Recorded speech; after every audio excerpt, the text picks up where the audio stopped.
दिल से बुलाया नासु कुमार आया। तो आज हम लोग दोस्त फुल एचडी में एग्जाम में आया हुआ कुछ ऑब्जेक्टिव क्वेश्चन का सॉल्यूशन करेंगे क्लास 12 के लिए। सबसे पहले हम दोस्त क्वेश्चन नंबर 1 में आते हैं। क्वेश्चन नंबर 1 हमारा बोलता है दोस्त, क्वेश्चन नंबर 1 बोल रहा है कि सैलिसाइलडिहाइड को तैयार किया जाता है किस रिएक्शन की मदद से। तो ऑप्शन नंबर ए में दिया हमको दोस्त गथरमान कोच रिएक्शन। तो हम लोग जानते हैं कि गथरमान कोच रिएक्शन में बेंजोडिहाइड बनता है, तो ऑप्शन नंबर ए हमारा सही नहीं होगा। ऑप्शन नंबर बी दिया तो सेंट मेयर रिएक्शन। तो हम लोग जानते हैं कि सेंट मेयर रिएक्शन में प्रोडक्ट के रूप में क्लोरोबेंजीन और ब्रोमोबेंजीन बनता है, तो ऑप्शन नंबर बी भी हमारा सही नहीं है। अब हम दोस्तों ऑप्शन नंबर सी में आते हैं। ऑप्शन नंबर सी हमारा रायमर-टायमन रिएक्शन। तो रायमर-टायमन रिएक्शन में ही हमारा प्रोडक्ट के रूप में सैलिसाइलडिहाइड बनता है। तो क्वेश्चन नंबर 1 का option number C Reimer Tiemann reaction full HD में सही है। तो आखिर रायमर-टायमन रिएक्शन ही क्यों सही है, आइए उसका एक्सप्लेनेशन करते हैं। तो अब हम दोस्त क्वेश्चन नंबर 1 का सॉल्यूशन करने जा रहे हैं। क्वेश्चन नंबर 1 में हमको रायमर-टायमन रिएक्शन आपको बताना पड़ेगा। रायमर-टायमन रिएक्शन, रायमर-टायमन रिएक्शन आपका दोस्त एग्जाम में आया हुआ बहुत ही इंपॉर्टेंट क्वेश्चन है। ये बहुत सालों तक एग्जाम में आया हुआ क्वेश्चन है कि रायमर-टायमन रिएक्शन का शॉर्ट नोट्स लिखिए। तो सबसे पहले हम लोग दोस्त रायमर-टायमन रिएक्शन को कंप्लीट करने के लिए एक आपको हॉट ट्रिक बताते हैं। वह हॉट ट्रिक है हमारा दोस्त ABC। ए का मतलब हो गया हमारा दोस्त एसिड, बी का मतलब हो गया हमारा बेस, और सी का मतलब हो गया हमारा दोस्त क्लोरोफॉर्म, और क्लोरोफॉर्म का फॉर्मूला होता है CaCl3। एसिड दो प्रकार का होता है, एक फिनोल है, एक हाइड्रोक्लोरिक एसिड। तो एसिड के रूप में हम लोग दोस्त फिनोल लेते हैं। हम लोग जानते हैं दोस्त फिनोल 4 से 5% एक्वस सॉल्यूशन ऑफ फिनोल को ही हम लोग कार्बोनिक एसिड कहते हैं। तो एसिड के रूप में फिनोल भी लेंगे और हाइड्रोक्लोरिक एसिड लेंगे। फिर बी से हमारा दोस्त बेस है, तो बेस के रूप में लेके हम लोग सोडियम हाइड्रोक्साइड, जिसका फॉर्मूला हो गया NaOH। फिर हम लोग सी से हो गया क्लोरोफॉर्म, फिर हम लोग क्लोरोफॉर्म को भी लेंगे। और दोस्त रिएक्शन में आ रहे हैं, तो रायमर-टायमन रिएक्शन में दोस्त सबस्ट्रेट के रूप में फिनोल लिया जाता है। तो ये हो गया हमारा बेंजीन का रिंग, और बेंजीन के रिंग पर लगा दिया अल्कोहल फंक्शन ग्रुप, तो इस कंपाउंड का नाम हो गया हमारा फिनोल। तो यहां पर हम लोग देख सकते हैं दोस्त एसिड के रूप में फिनोल लिए, फिर बेस के रूप में सोडियम हाइड्रोक्साइड और क्लोरोफॉर्म लेंगे। तो यहां पर दोस्त क्लोरोफॉर्म और सोडियम हाइड्रोक्साइड को लिए। फिर यहां पर हम लोग देख सकते हैं दोस्त क्लोरोफॉर्म के बाद जब फिर बेस में जाएंगे तो हाइड्रोक्लोरिक एसिड भी लेना पड़ेगा। तो यहाँ पर फिर सेकेंड स्टेप में ले लिया हाइड्रोक्लोरिक एसिड, और यह जो रिएक्शन है वह 343 केल्विन पे होता है। तो यहाँ पर दोस्त 343 केल्विन भी लिखना होगा। यहाँ पर हम देख सकते दोस्त रिएक्टेंट में फिनोल है, तो सबसे पहले हम लोग प्रोडक्ट में भी फिनोल बनाते हैं। ये हो गया हमारा बेंजीन का रिंग, और बेंजीन के रिंग पर लगा दिए अल्कोहल फंक्शन ग्रुप, ये हो गया फिनोल। लेकिन रायमर-टायमन रिएक्शन में क्या होता है दोस्त, फिनोल के ऑर्थो पोजीशन पर जुड़ जाता है एल्डिहाइड फंक्शन ग्रुप, तो इस कंपाउंड का नाम हो जाता है ऑर्थो सैलिसाइलडिहाइड। तो इस ऑर्गेनिक कंपाउंड का नाम हो गया हमारा दोस्त ऑर्थो सैलिसाइलडिहाइड, ऑर्थो सैलिसाइलडिहाइड। अब इस केमिकल रिएक्शन को दोस्त हम लोग कुछ इस तरीके से पढ़ेंगे। कि जब फिनॉल का रिएक्शन क्लोरोफॉर्म और सोडियम हाइड्रोक्साइड के साथ करते हैं 343 केल्विन टेम्परेचर पर, फिर सेकेंड स्टेप में हम लोग हाइड्रोक्लोरिक एसिड के साथ रिएक्शन करते हैं, तब प्रोडक्ट के रूप में ऑर्थोसेलिसाइलडिहाइड बनता है और होने वाले रिएक्शन को हम लोग राइमर टाइमर रिएक्शन कहते हैं। इसलिए हमारा दोस्त क्वेश्चन नंबर 1 का option number C Reimer Tiemann reaction full HD में सही है। अब हम दोस्त नेक्स्ट क्वेश्चन में आते हैं।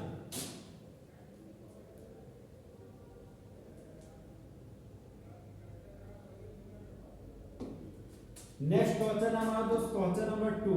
क्वेश्चन नंबर 2 हमारा बोलता है कि बने हुए आइसोमर का संख्या बताइए। तो सबसे पहले हम लोग जानेंगे दोस्त कि आखिर ये आइसोमर क्या होता है। तो आइसोमर का मतलब इससे दोस्त आइसो का मतलब सेम और मर का मतलब होता है मॉलिक्यूलर फॉर्मूला। एक ऐसा ऑर्गेनिक कंपाउंड जिसका मॉलिक्यूलर फॉर्मूला सेम हो लेकिन फिजिकल और केमिकल प्रॉपर्टीज अलग अलग हो, उससे हम लोग आइसोमर्स कहते हैं और होने वाले फेनोमेनन को आइसोमेरिज्म कहते हैं। तो यहाँ पर दोस्त आइसोमर जो हमको पूछा जो था कंपाउंड का नाम है C4H9Br। मतलब C4H9Br में टोटल आइसोमर कितना बनता है। तो C4H9Br को हम लोग दोस्त ब्रोमोब्यूटेन बोलते हैं और कॉमन नेम इसको बोलते हैं नॉर्मल ब्यूटाइल ब्रोमाइड। तो C4H9Br में टोटल आइसोमर हमारा दोस्त 4 बनता है। तो क्वेश्चन नंबर 2 का ऑप्शन नंबर डी 4 हमारा फुल एचडी में सही है, लेकिन ऑप्शन नंबर डी ही क्यों सही है आइए उसका एक्सप्लेनेशन करते हैं। तो यहाँ पर हम लोग देख सकते हैं दोस्त कि दिया गया कंपाउंड है हमारा C4H9Br। तो सबसे पहले हम लोग क्या करते हैं दोस्त, दिया गया ऑर्गेनिक कंपाउंड का CI बनाएंगे। CI बोले तो चेन आइसोमेरिक, कार्बन का संख्या 4 है। तो यहाँ पर ये हो गया हमारा 1 कार्बन 2 कार्बन 3 कार्बन 4 कार्बन, एक ब्रोमो ग्रुप लगा हुआ है। तो यहाँ पर हम लगा दिए ब्रोमो ग्रुप। फिर क्या करेंगे दोस्त, इस दिए गया ऑर्गेनिक कंपाउंड को हम लोग बना रहे चेन आइसोमेरिक। तो चेन आइसोमेरिक में क्या होता है कि पेरेंट चेन की लंबाई को छोटा करते हैं। तो मेरे पास यहाँ पर 4 कार्बन का चेन है, तो अब हम क्या करेंगे दोस्त 3 कार्बन का चेन बनाते हैं और जो बचा हुआ हमारा 1 कार्बन है उस 1 कार्बन को इस बीच वाले कार्बन को लगा लेते हैं। किनारे में ब्रोमो ग्रुप लगा हुआ है, तो यहाँ पर हम लगा दिए दोस्त ब्रोमो ग्रुप। तो ये हमारा जो CI है मतलब चेन आइसोमेरिक। तो ये दोनों ऑर्गेनिक कंपाउंड आपस में चेन आइसोमेरिक में कैसे, आइए इसका एक्सप्लेनेशन करते हैं। यहाँ पर देख सकते दोस्त ब्रोमो ग्रुप से जुड़ा हुआ कार्बन फर्स्ट कार्बन, तो प्रिंसिपल चेन हो गया first carbon second carbon third carbon 4 carbon. IUPAC name में सबसे पहले ब्रांच का नाम लिखते हैं। यहाँ पर हमारा 1 पर ब्रोमो है, तो यहाँ पर हम लिख दिए दोस्त 1 ब्रोमो। 4 कार्बन के लिए रूट वर्ड हो गया ब्यूट, तो यहाँ पर लिख दिए ब्यूट। कार्बन और कार्बन के बीच सिंगल बॉन्ड है, तो प्राइमरी सफिक्स के रूप में यहाँ पर लिख दिए दोस्त A। तो इस कंपाउंड में देख सकते हो दोस्त ये नंबर है, ये अल्फाबेट है, तो नंबर और अल्फाबेट के बीच हाइफन देते हैं। तो इस कंपाउंड का यूपेक नेम हो गया 1 ब्रोमो ब्यूटेट। फिर इस ऑर्गेनिक कंपाउंड को यूपेक नेम सबसे पहले लिखेंगे। तो प्रिंसिपल चेन हो गया हमारा दोस्त 3 कार्बन, और जो प्रिंसिपल चेन से बाहर चला जाता है वहां बन जाता है ब्रांच। तो Br को ब्रांच के रूप में ब्रोमो और एक कार्बन के अल्काइल को ब्रांच के रूप में मिथाइल बोलते हैं। तो ब्रोमो का B और मिथाइल का M। तो ABCD में ब्रोमो का B पहले आता है मिथाइल के M की तुलना में। तो सबसे पहले हम लोग ब्रोमो का नाम लिखेंगे, उसके बाद मिथाइल ग्रुप का। तो सबसे पहले तो ब्रांच के रूप में ब्रोमो का नाम लिखेंगे। ब्रोमो हमारा 1 पोजीशन पे है और मिथाइल हमारा 2 पोजीशन पे। तो इस ऑर्गेनिक कंपाउंड का ब्रांच ग्रुप में नाम हो गया 1 ब्रोमो 2 मिथाइल, 1 ब्रोमो 2 मिथाइल। उसके बाद हम दोस्त कार्बन का संख्या लिखते हैं। तो 3 कार्बन के लिए रूट वर्ड हो गया हमारा प्रोप, तो यहाँ पर प्रोप लिख दिए। फिर कार्बन और कार्बन के बीच सिंगल बॉन्ड है, तो प्राइमरी सफिक्स के रूप में हम लोग एन लिखेंगे। तो यहाँ पर हम लिख दिए दोस्त एन। नंबर और अल्फाबेट है, यहाँ पर हाइफन हाइफन हाइफन लगा दिए। देख सकते हैं दोस्त हम लोग यहाँ पे कि दोनों ऑर्गेनिक कंपाउंड में 4 कार्बन है। इस दोनों ऑर्गेनिक कंपाउंड में एक ब्रोमो ग्रुप है। तो दोनों ऑर्गेनिक कंपाउंड का मॉलिक्यूलर फॉर्मूला सेम हो गया, लेकिन रूट वर्ड अलग है। 1 ब्रोमो ब्यूटेन में रूट वर्ड ब्यूट है और 1 ब्रोमो 2 मिथाइल प्रोपेन में रूट वर्ड हमारा प्रोप है। तो दोनों का मॉलिक्यूलर फॉर्मूला सेम है, लेकिन रूट वर्ड अलग अलग होने की वजह से ये दोनों कंपाउंड आपस में चेन आइसोमर्स कहलाएंगे और होने वाले घटना को चेन आइसोमेरिज कहेंगे। अब बना हुआ चेन आइसोमेरिज का हम दोस्त पोजीशन आइसोमेरिज बनाते हैं।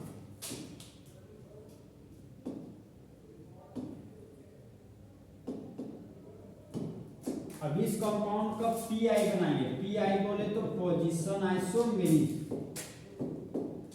4 कार्बन है दोस्त, यहाँ पर लिखिए 4 carbon, 1 carbon 2 carbon 3 carbon 4 carbon. Bromo group 1 पर लगा हुआ है, तो यहाँ पर ब्रोमो ग्रुप लगा दिए 2 पर। प्रिंसिपल चेन हो गया हमारा 4 कार्बन का। 2 नंबर पर ब्रोमो ग्रुप लगा हुआ है, मतलब ब्रांच ग्रुप में ब्रोमो है। तो इस कंपाउंड का यूपेक नाम हो जाएगा हमारा 2 ब्रोमो। 4 कार्बन के लिए रूट वर्ड हो गया ब्यू। कार्बन और कार्बन के बीच सिंगल बॉन्ड है, तो प्राइमरी सफिक्स के रूप में लिखेंगे एन। नंबर और अल्फाबेट है, तो यहाँ पर लगा देंगे तो हाइफन। तो इस कंपाउंड का नाम हो गया 2 bromo butane.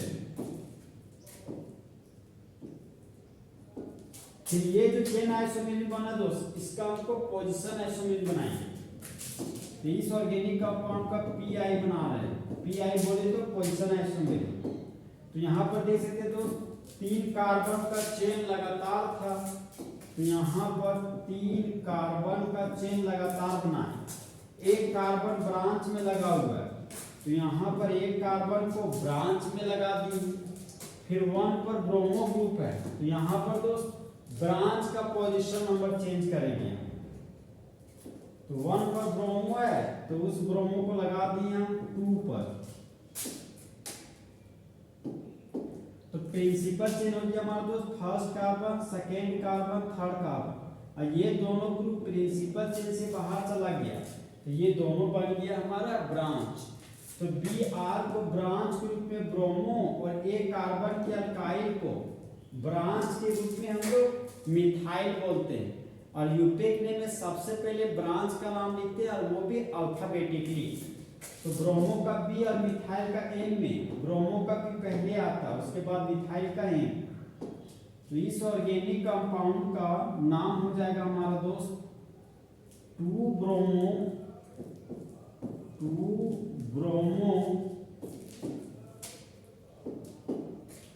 2 methyl 2 bromo 2 methyl. 3 carbon के लिए रूट वर्ड हो गया प्रोप, तो यहाँ पर हमें दिए प्रोप। कार्बन और कार्बन के बीच सिंगल बॉन्ड है, तो प्राइमरी सफिक्स के रूप में यहाँ पर लिखेंगे हम लोग एन। नंबर अल्फाबेट है हाइफन हाइफन हाइफन। तो इस ऑर्गेनिक कंपाउंड का यूपेक नेम हो गया 2 ब्रोमो 2 मिथाइल प्रोपेन। तो यहाँ पर देख सकते हो दोस्त, इस ऑर्गेनिक कंपाउंड में ब्रोमो ग्रुप का पोजीशन है 1 पर, और इसका जो पोजीशन आइसोमेरिज बना है वहां पर देख सकते हो दोस्त कि ब्रोमो का पोजीशन नंबर 2 है। तो यहाँ पर हम देख सकते हैं दोस्त कि दोनों ऑर्गेनिक कंपाउंड का मॉलिक्यूलर फॉर्मूला सेम है। कैसे? यहाँ पर दे सकते हैं टोटल कार्बन 4 है और यहाँ पर भी टोटल कार्बन 4 है। यहाँ पर एक ब्रोमो ग्रुप है, यहाँ पर भी एक ब्रोमो ग्रुप है, तो दोनों का मॉलिक्यूलर फॉर्मूला सेम है, लेकिन ब्रांच का पोजीशन नंबर अलग है। यहाँ पर ब्रांच 1 पोजीशन पे है 1 ब्रोमो और यहाँ पर ब्रांच 2 पोजीशन पे है 2 ब्रोमो। तो दोनों का मॉलिक्यूलर फॉर्मूला सेम है, लेकिन ब्रांच का पोजीशन नंबर अलग अलग होने की वजह से ये दोनों आपस में पोजीशन आइसोमर्स कहलाएंगे और होने वाली घटना को पोजीशन आइसोमेरिज्म कहेंगे। यहाँ पर देख सकते हो C4H9Br में टोटल आइसोमर बनने का संख्या हमारा दोस्त 1 आइसोमर, 2 आइसोमर, ये हो गया 3 आइसोमर और ये हो गया हमारा 4 आइसोमर। इसलिए हमारा दोस्त क्वेश्चन नंबर 2 का आंसर होगा हमारा 4, मतलब C4H9Br टोटल 4 आइसोमर बनाते हैं। अब हम दोस्त नेक्स्ट ऑब्जेक्टिव क्वेश्चन में आते हैं।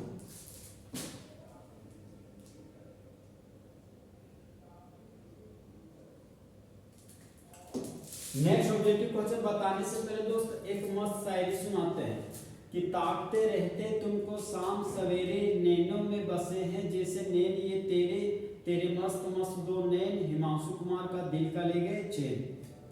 अब दोस्त नेक्स्ट ऑब्जेक्टिव क्वेश्चन में आते हैं। नेक्स्ट ऑब्जेक्टिव क्वेश्चन है हमारा क्वेश्चन नंबर 3। क्वेश्चन नंबर 3 हमारा बोलता है दोस्त कि जब प्रोपीन में वाटर जुड़ जाए डाइल्यूट सल्फ्यूरिक एसिड के प्रेजेंस में, तब बनने वाला प्रोडक्ट का नाम बताइए। तो क्वेश्चन नंबर 3 का एक्सप्लेनेशन कुछ इस तरीके से होगा हमारा दोस्त। क्वेश्चन नंबर 3 में हमको बोला सबस्ट्रेट के रूप में प्रोपीन लीजिए, तो प्रोपीन का फॉर्मूला हो गया CH3 CH double bond CH2 और प्रोपीन का रिएक्शन वाटर के साथ करने बोल रहा है, तो वाटर का फॉर्मूला हो गया हमारा दोस्त H2O और कैटलिस्ट के रूप में लेने बोल रहा है डाइल्यूट सल्फ्यूरिक एसिड। यहाँ पर हम लेंगे दोस्त डाइल्यूट सल्फ्यूरिक एसिड।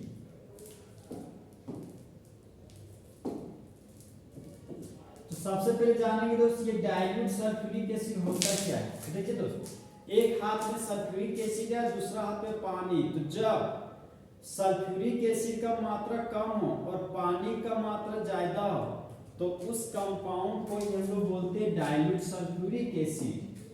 तो देखिए दोस्त, जिस तरह लड़की लोग का दिल टूटता है उसी तरह हिमांशु कुमार का बॉन्ड टूटता है।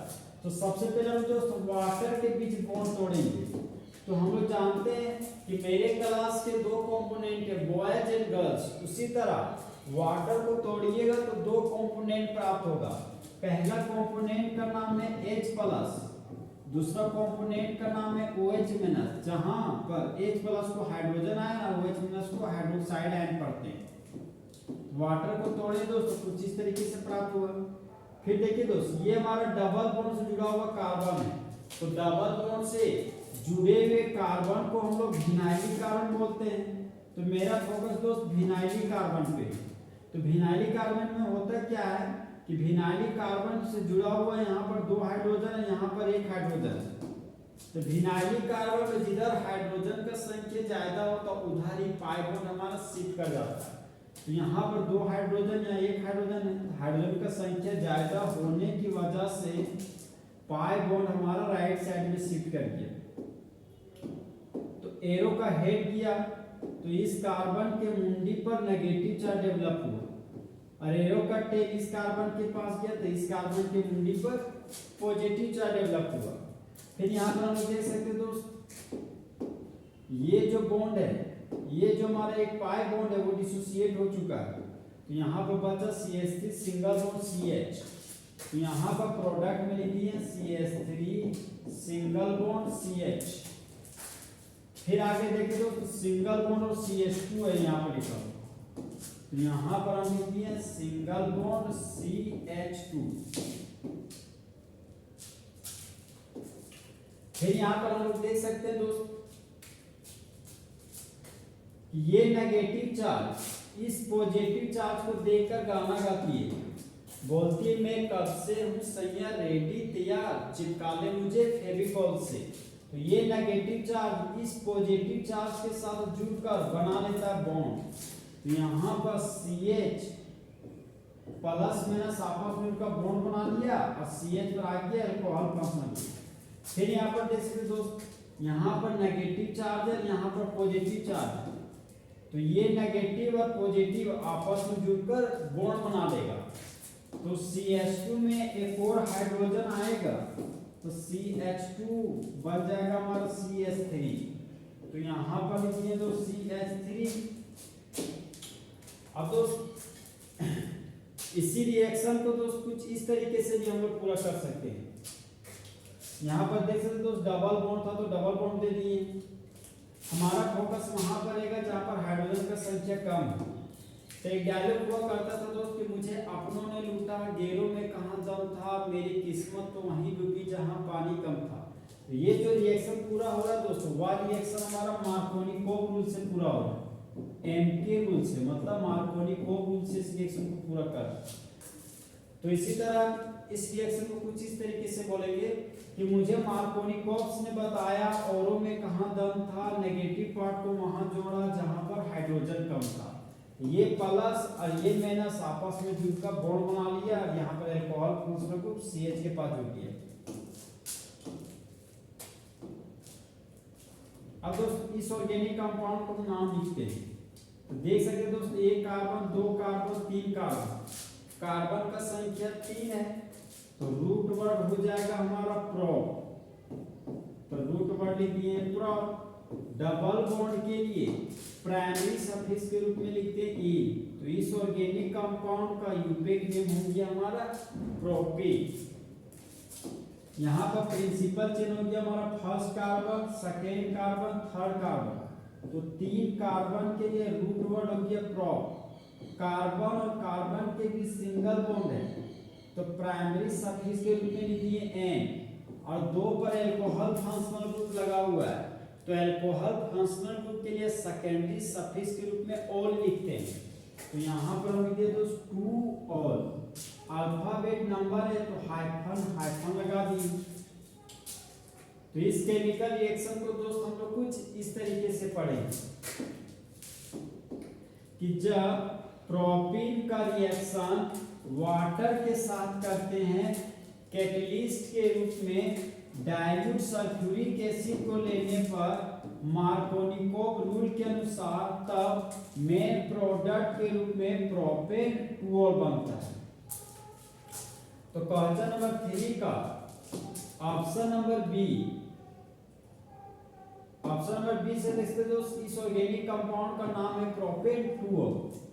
क्वेश्चन नंबर 3 का ऑप्शन नंबर बी प्रोपेन 2 हमारा फुल एचडी में सही है। अब हम दोस्त नेक्स्ट ऑब्जेक्टिव क्वेश्चन में आते हैं।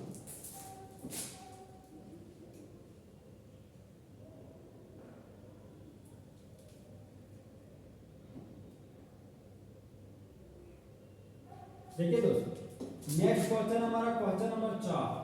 क्वेश्चन नंबर 4 हमारा बोलता है कि फॉर्मल्डिहाइड का रिएक्शन मिथाइल मैग्नीशियम ब्रोमाइड के साथ कीजिए, फिर बाद में वाटर के साथ भी रिएक्शन कीजिए, तो बनने वाला प्रोडक्ट हमारा क्या होगा। तो देखिए दोस्त, बनने वाला प्रोडक्ट हमारा क्या होगा, आइए उसका एक्सप्लेनेशन करते हैं।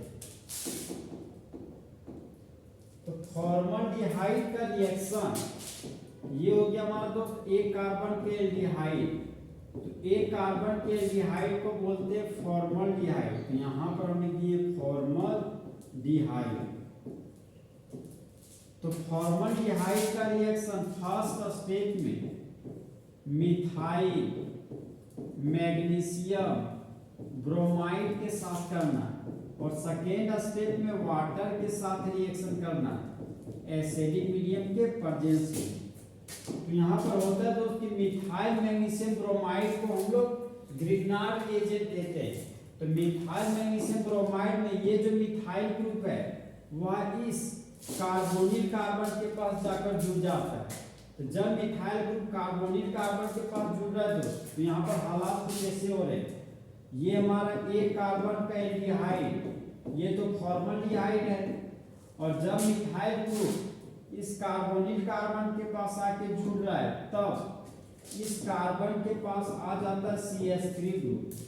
अब यहाँ पर होता है क्या है दोस्त कि ये जो ऑक्सीजन है वह ऑक्सीजन हमारा अल्कोहल फंक्शनल ग्रुप में बदल जाता है। अब देख सकते हो कार्बन के पास 2 हाइड्रोजन है, तो इसी कार्बन के पास 2 हाइड्रोजन, तो इसी को CH2 बोल सकते हैं हम लोग। तो यहाँ पर हम देख सकते हैं कि यहाँ पर प्रिंसिपल चेन हमको मिल रहा है फर्स्ट कार्बन, और ये हो गया हमारा तो सेकेंड कार्बन।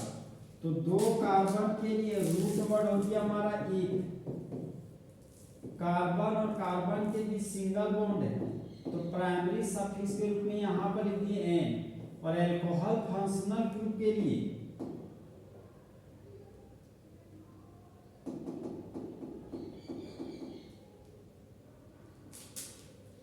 इसी ऑर्गेनिक कंपाउंड को दोस्त कुछ इस तरीके से लिख सकते हैं, CH3 सिंगल बॉन्ड CH2OH। तो ये हमारा अल्कोहल फंक्शनल ग्रुप है। तो फंक्शनल ग्रुप से जुड़ा हुआ कार्बन को सिंगल कार्बन बोलते हैं। तो यहाँ पर प्रिंसिपल चेन हो गया हमारा 2 कार्बन का, तो 2 कार्बन के लिए रूट वर्ड हो गया एक, कार्बन और कार्बन के बीच सिंगल बॉन्ड है, तो प्राइमरी सफिक्स के रूप में लिख दिए N, और 1 पर अल्कोहल फंक्शनल ग्रुप लगा हुआ है। तो अल्कोहल फंक्शनल ग्रुप के लिए सेकेंडरी सफिक्स के रूप में ओल लिखते हैं। तो यहाँ पर लिखिए दोस्त 1 और अल्फाबेट नंबर है, तो हाइफन हाइफन लगा दी। तो इस ऑर्गेनिक कंपाउंड का यूपेक नेम हो गया इथेन 1 ऑल। चाहे आप 1 ऑल का पोजीशन ना दिखा के सिर्फ आप ऑल भी लिख सकते हैं, इसी को इथेनॉल भी लिख सकते हैं। तो इस केमिकल रिएक्शन को दोस्त हम लोग कुछ इस तरीके से पढ़ेंगे कि जब फॉर्मल्डिहाइड का रिएक्शन फर्स्ट स्टेप में मिथाइल मैग्नीशियम ब्रोमाइड के साथ करते हैं, फिर सेकेंड स्टेप में जब हम लोग वाटर के साथ रिएक्शन करते हैं एसिडिक मीडियम के प्रेजेंस में, तब मेन प्रोडक्ट के रूप में इथानॉल बनता है। तो यहाँ पर हम देख सकते हैं दोस्त कि मेन प्रोडक्ट हमारा इथानॉल बनता है, मतलब 2 कार्बन का अल्कोहल बनता है। तो क्वेश्चन नंबर 4 का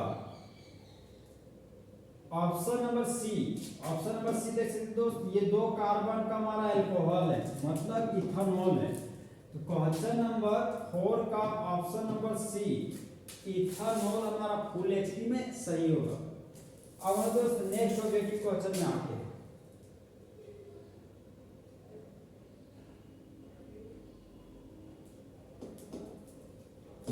उसके पहले दोस्त एक मस्त शायरी सुनाते हैं कि जाओ न छोड़कर तुम यूं मुझे, अभी अभी दिल भरा नहीं है, अभी अभी तो तुम आई हो और अभी अभी तुम्हें जाना है।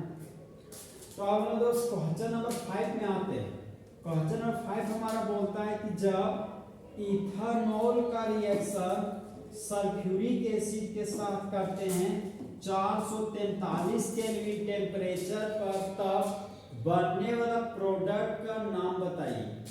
तो सबसे पहले हमको जानना पड़ेगा दोस्त कि ये सल्फ्यूरिक एसिड का काम क्या होता है। तो देखिए दोस्त, सल्फ्यूरिक एसिड का काम होता है वाटर मॉलिक्यूल को बाहर निकालना। कहाँ से? रिएक्टेंट तरफ से। तो जो वाटर मॉलिक्यूल को बाहर निकालता है ना, तो ऐसे एजेंट को डिहाइड्रेटिंग एजेंट कहते हैं। तो यहाँ पर तो सबसे पहले क्या होगा, ये अल्कोहल फंक्शनल ग्रुप है, फंक्शनल ग्रुप से जुड़ा हुआ कार्बन को बोलते हैं अल्फा कार्बन, और अल्फा का बगल में है हमारा बीटा कार्बन। तो अल्फा से हटाएंगे अल्कोहल फंक्शनल ग्रुप को, और बीटा से हटाएंगे हाइड्रोजन को। तो यहाँ पर देख सकते दोस्त, हाइड्रोजन एसिड और OH बेस है। जिस वाटर को जब पानी में डालेगा तो जब टूट के H+ देता है वो हमारा एसिड होता है, तो हाइड्रोजन H+ के रूप में पाया जाता है, और OH हमारा OH- के रूप में पाया जाता है। जो पानी में टूटकर OH- देता है, मतलब हाइड्रोक्साइड देता है, उसी को बेस बोलते हैं। तो जिस तरह बेबी को बेस पसंद है, उसी तरह एसिड को बेस पसंद है। तो तो एसिड और बेस के रिएक्शन से बाय प्रोडक्ट के रूप में वाटर बन गया। अब हम यहाँ पर देख सकते हैं तो CH3 से एक हाइड्रोजन हट गया, तो यहाँ पर बच गया CH2 ग्रुप। यहाँ पर सिंगल बॉन्ड है, तो यहाँ पर लिख दिए तो सिंगल बॉन्ड। फिर अल्फा कार्बन से अल्कोहल फंक्शनल ग्रुप हट गया, यहाँ पर बचा CH2 ग्रुप, तो यहाँ पर हम लिख दिए तो CH2 ग्रुप। फिर क्या करना है दोस्त, अल्फा और बीटा के बीच डबल बॉन्ड लगाना है। तो अल्फा और बीटा के बीच यहाँ पर लगा दिए डबल बॉन्ड। तो यहाँ पर देख सकते हैं हम लोग दोस्त, ये 2 कार्बन का अल्कीन प्राप्त हो रहा है। 2 कार्बन के अल्कीन को ही तो हम लोग प्यार से इथीन बोलते हैं। तो 2 कार्बन के लिए रूट वर्ड हो गया हमारा ईथ, डबल बॉन्ड के लिए लिख दिए ईन। तो 2 कार्बन के अल्कीन को यूपेक नेम में इथीन बोलते हैं। तो क्वेश्चन नंबर 5 को ऑप्शन नंबर 1 दे सकते हैं दोस्त, इथीन हमारा फुल एचपी में सही है। अब इस केमिकल रिएक्शन को दोस्त कुछ इस तरीके से पढ़ेंगे कि जब इथानॉल का रिएक्शन सल्फ्यूरिक एसिड के साथ करते हैं 443 केल्विन टेम्परेचर पर, तब मेन प्रोडक्ट के रूप में इथीन बनता है और बाय प्रोडक्ट के रूप में वाटर बनता है। तो होने वाले रिएक्शन को डिहाइड्रेशन रिएक्शन कहते हैं। अब दोस्त नेक्स्ट ऑब्जेक्टिव क्वेश्चन में आते हैं।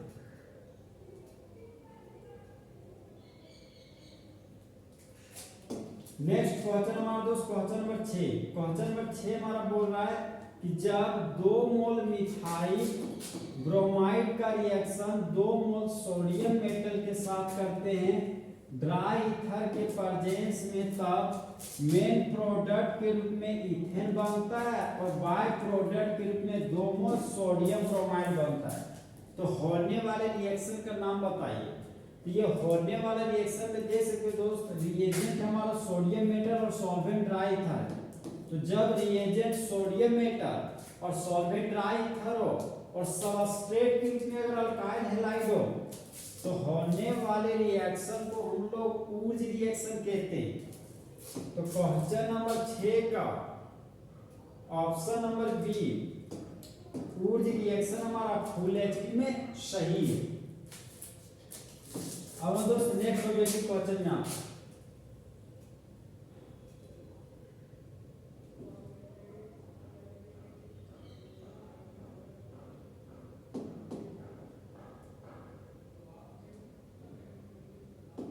नेक्स्ट क्वेश्चन हमारा दोस्त क्वेश्चन नंबर 7। क्वेश्चन नंबर 7 हमारा बोलता है कि जब इथाइल ब्रोमाइड का रिएक्शन अल्कोहलिक पोटेशियम हाइड्रोक्साइड के साथ करते हैं, तब बनने वाला प्रोडक्ट का नाम बताएं। देखिए दोस्त, अगर यहाँ पर एक्वस पोटेशियम हाइड्रोक्साइड होता तो यहाँ से ये ब्रोमीन ब्रोमाइड हटता, यहाँ पर अल्कोहल आ जाता और बन जाता इथाइल अल्कोहल। लेकिन यहाँ पर अल्कोहलिक पोटेशियम हाइड्रोक्साइड है।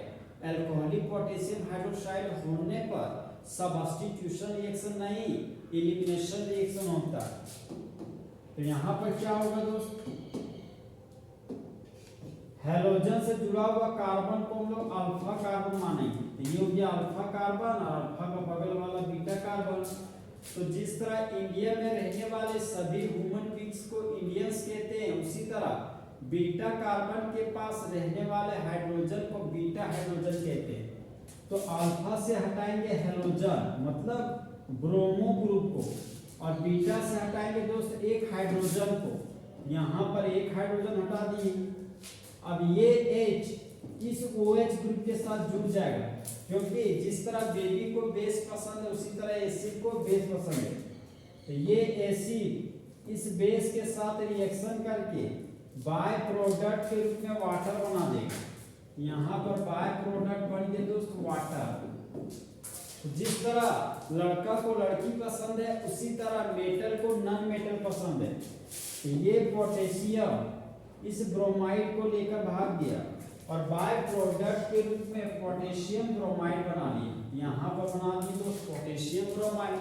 फिर देख सकते दोस्त कि अल्फा से हैलोजन निकाला है, बीटा से हाइड्रोजन।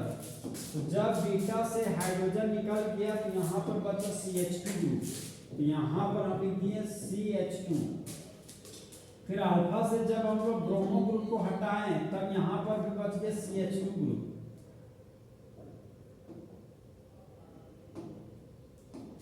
तो यहाँ पर भी लिख दिए तो CH2 ग्रुप। फिर क्या करते हैं दोस्त, अल्फा और बीटा के बीच डबल बॉन्ड लगाते हैं। तो यहाँ पर अल्फा और बीटा के बीच लगा दिए डबल बॉन्ड। ये हमारा दोस्त अल्फा कार्बन, ये आपका alpha carbon. Reagent alcoholic potassium hydroxide था तो अल्कोहलिक पोटेशियम हाइड्रोक्साइड लिया। ये हमारा दोस्त इथीन है, 2 कार्बन के अल्कीन को इथीन बोलते हैं। और इस कंपाउंड का नाम हो गया इथाइल ब्रोमाइड। यूपेक में हो जाएगा ब्रोमो इथेन। सबसे पहले कॉमन नेम लिखते हैं इसका कॉमन नेम हो गया हमारा दोस्त इथाइल ब्रोमाइड। अब इस केमिकल रिएक्शन को हम लोग दोस्त कुछ इस तरीके से पढ़ेंगे कि जब इथाइल ब्रोमाइड का रिएक्शन अल्कोहलिक पोटेशियम हाइड्रोक्साइड के साथ करते हैं तब मेन प्रोडक्ट के रूप में इथीन बनता है और बाय प्रोडक्ट के रूप में वाटर और पोटेशियम ब्रोमाइड बनता है। तो होने वाले रिएक्शन को एलिमिनेशन रिएक्शन कहते हैं। तो क्वेश्चन नंबर 7 का आंसर हमारा दोस्त इथीन है।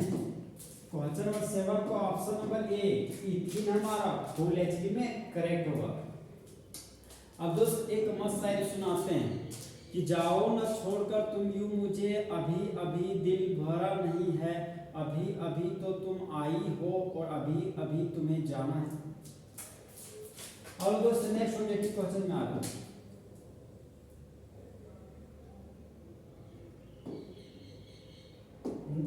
नेक्स्ट ऑब्जेक्टिव क्वेश्चन देख सकते दोस्त, इस कंपाउंड का नाम है इथाइल आयोडाइड। यूपेक नेम की बात की जाए तो आयोडो इथेन। तो सबसे पहले दोस्त इस कंपाउंड का नाम भी लिख देते इथाइल आयोडाइड। यहाँ पर हम लिख दिए दोस्त इथाइल आयोडाइड। अब देख सकते दोस्त रिएजेंट है हमारा अल्कोहलिक पोटेशियम साइनाइड। तो अल्कोहलिक पोटेशियम साइनाइड जब रिएजेंट होगा ना तो वह हमेशा सब्स्टिट्यूशन रिएक्शन शो करेगा। सब्स्टिट्यूशन रिएक्शन बोले तो एक ग्रुप आएगा और दूसरा ग्रुप जाएगा, तो होने वाले रिएक्शन को सब्स्टिट्यूशन रिएक्शन कहते हैं। तो यहाँ पर होगा क्या दोस्त, ये पोटेशियम मेटल है, आयोडीन नॉन मेटल है। तो जिस तरह बेबी को बेस पसंद है उसी तरह मेटल को नॉन मेटल पसंद है। तो ये पोटेशियम इस आयोडाइड ग्रुप के साथ जुड़कर बाय प्रोडक्ट के रूप में पोटेशियम आयोडाइड बना लिया और ये इथाइल ग्रुप इस साइनाइड ग्रुप के साथ जुड़कर प्रोडक्ट के रूप में इथाइल साइनाइड बना देगा। यहाँ पर प्रोडक्ट बन जाएगा हमारा दोस्त CH3CH2। ये तो हो गया हमारा दोस्त इथाइल ग्रुप। अब इथाइल ग्रुप में जोड़ देंगे साइनाइड ग्रुप, यहाँ पर जोड़ दिए साइनाइड। तो इस कंपाउंड का कॉमन नेम हो गया इथाइल साइनाइड। यहाँ पर लिखिए दोस्त कंपाउंड का नाम इथाइल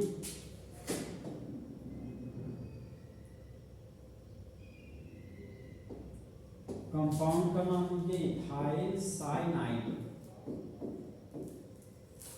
अब इस केमिकल रिएक्शन को दोस्त हम लोग कुछ इस तरीके से पढ़ेंगे कि जब यहाँ पर दोस्त आयोडाइड था तो आयोडाइड लगा दीजिए, रिएजेंट अल्कोहलिक पोटेशियम साइनाइड था तो अल्कोहलिक पोटेशियम साइनाइड लिखिए। अब इस केमिकल रिएक्शन को दोस्त हम लोग कुछ इस तरीके से पढ़े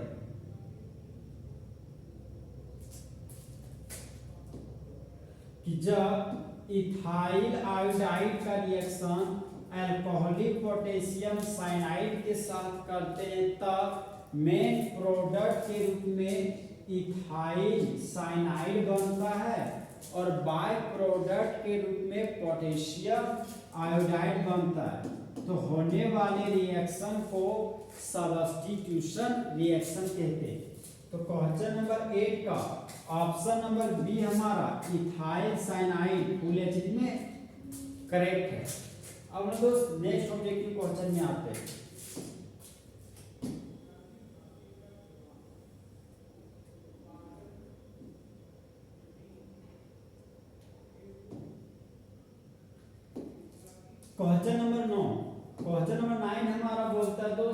कि एक रिएक्शन का ऑर्डर का वैल्यू हो सकता है।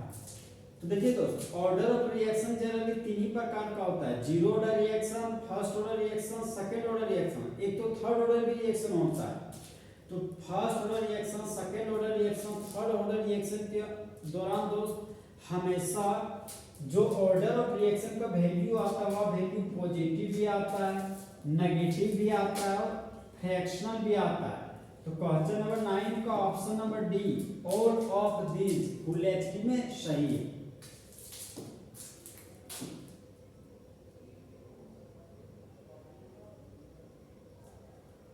अब हम लोग नेक्स्ट ऑब्जेक्टिव क्वेश्चन में आते हैं। उसके पहले दोस्त एक शायरी सुनाते हैं कि जले हुए को आग और बुझे हुए को राख कहते हैं, और जो राख को बारूद बना दे उसे हिमांशु कुमार कहते हैं।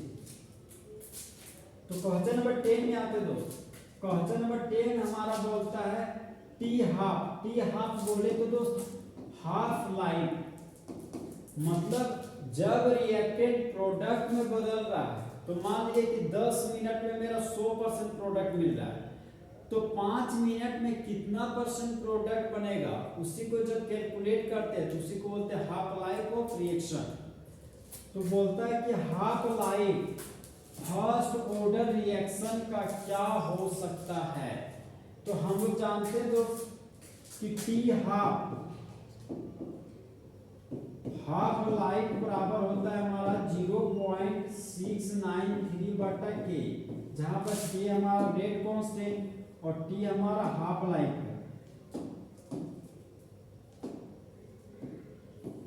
तो टी हाफ बराबर दोस्त 0.693 बटा के आता है। फर्स्ट ऑर्डर रिएक्शन के इंटीग्रेटेड इक्वेशन की मदद से ये फॉर्मूला निकालते हैं। क्वेश्चन नंबर 10 का ऑप्शन नंबर बी देख सकते हो 0.693 बटा के। क्वेश्चन नंबर 10 का ऑप्शन नंबर बी हमारा फुल एचडी में करेक्ट है।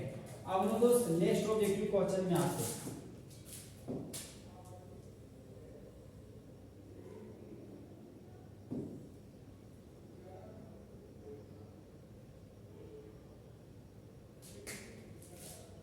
नेक्स्ट क्वेश्चन हमारा दोस्त क्वेश्चन नंबर 12।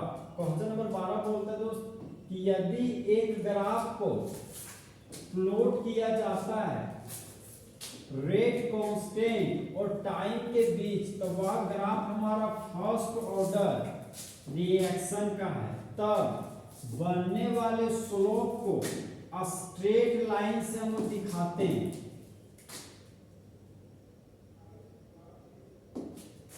तो स्ट्रेट लाइन दिखाने के दौरान जो ग्राफ में जो वैल्यू ऑब्टेन हो रहा है, जो प्राप्त हो रहा है वैल्यू, वह वैल्यू क्या होगा? तो वह वैल्यू होगा हमारा दोस्त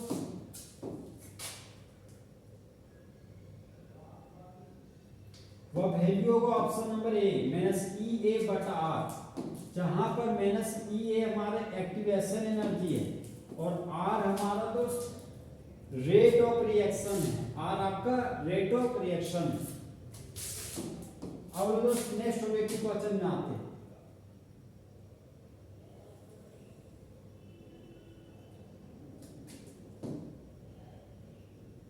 नेक्स्ट ऑब्जेक्टिव क्वेश्चन है हमारा दोस्त क्वेश्चन नंबर 13।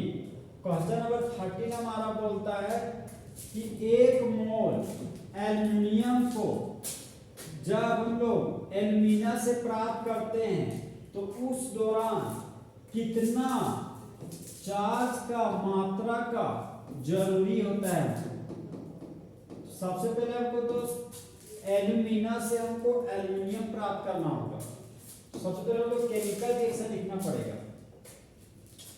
हम लोग जान रहे दोस्त एल्यूमिना का फॉर्मूला हो गया Al2O3, और जब एल्यूमिना का ऑक्सीडेशन करते हैं तब प्रोडक्ट के रूप में हमको Al3+ मतलब एल्युमिनियम आयन प्राप्त होता है।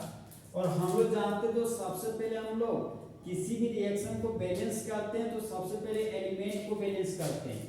तो यहाँ पर 2 एल्युमिनियम है और प्रोडक्ट में 1 एल्युमिनियम है, तो बैलेंस करने के लिए 2 से गुना कर दिए। तो यहाँ पर देख सकते हो कि 2 एल्युमिनियम 2 एल्युमिनियम हमारा बैलेंस हो गया। फिर रिएक्टेंट साइड में देख सकते हो 3 ऑक्सीजन है, तो ऑक्सीजन को बैलेंस करने के लिए वाटर जोड़ते हैं। तो राइट साइड में 0 ऑक्सीजन है और लेफ्ट साइड में 3 ऑक्सीजन है। तो 3 ऑक्सीजन है तो वाटर 3 ऑक्सीजन है तो ऑक्सीजन को बैलेंस करने के लिए 3 मोल वाटर जोड़ेंगे। अब जैसे 3 मोल वाटर जोड़े तो देख सकते हैं हम लोग रिएक्टेंट साइड में 0 हाइड्रोजन। हाइड्रोजन को बैलेंस करने के लिए हम लोग H प्लस जोड़ते हैं। यहाँ पर दोस्त रिएक्टेंट साइड में 6 मोल ऑफ H प्लस जोड़ दी। फिर यहाँ पर आप देख सकते हैं दोस्त जाते जाते हमको चार्ज बैलेंस करना होता है। तो रिएक्टेंट साइड में हमारा 6 प्लस चार्ज और प्रोडक्ट साइड में भी हमारा 3 दूना 6 प्लस चार्ज। तो अगर यहां से हम लोग दोस्त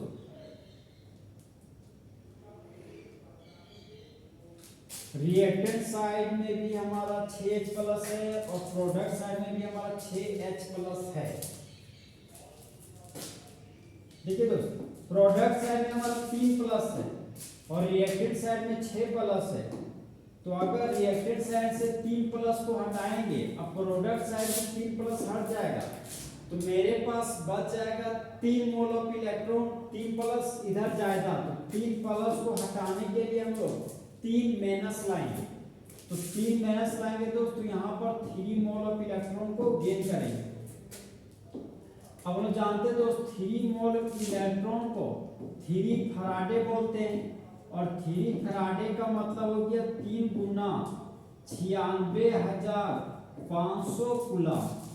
मतलब जब एल्यूमिना हमारा 1 मोल एल्युमिनियम आयन में बदल जाता है तब उस दौरान हमको जो इलेक्ट्रिक करंट का रिक्वायरमेंट होगा वह इलेक्ट्रिक करंट हमारा 3 फराडे होगा। 3 फराडे बोले तो 3 गुना 96,500 कूलम।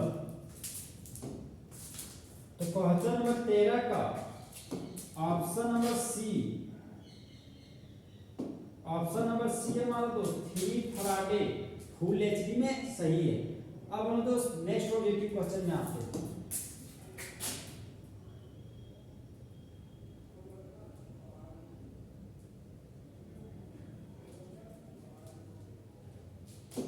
क्वेश्चन नंबर 14 में आप देख सकते हैं दोस्त बोल रहा है कि सेल कांस्टेंट एक कंडक्टिविटी सेल का होता है। तो सेल कांस्टेंट एक कंडक्टिविटी सेल का हमारा दोस्त इसका जाएगा option number B answer. Change of concentration of electrolyte.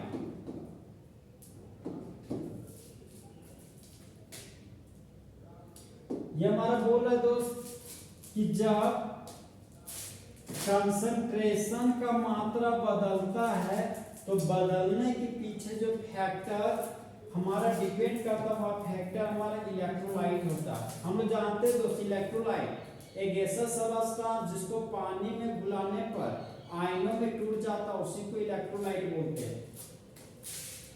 Question number 14 का ऑप्शन नंबर बी हमारा दोस्त फुल एचपी में सही है। अब हम दोस्त नेक्स्ट ऑब्जेक्टिव क्वेश्चन में आते हैं।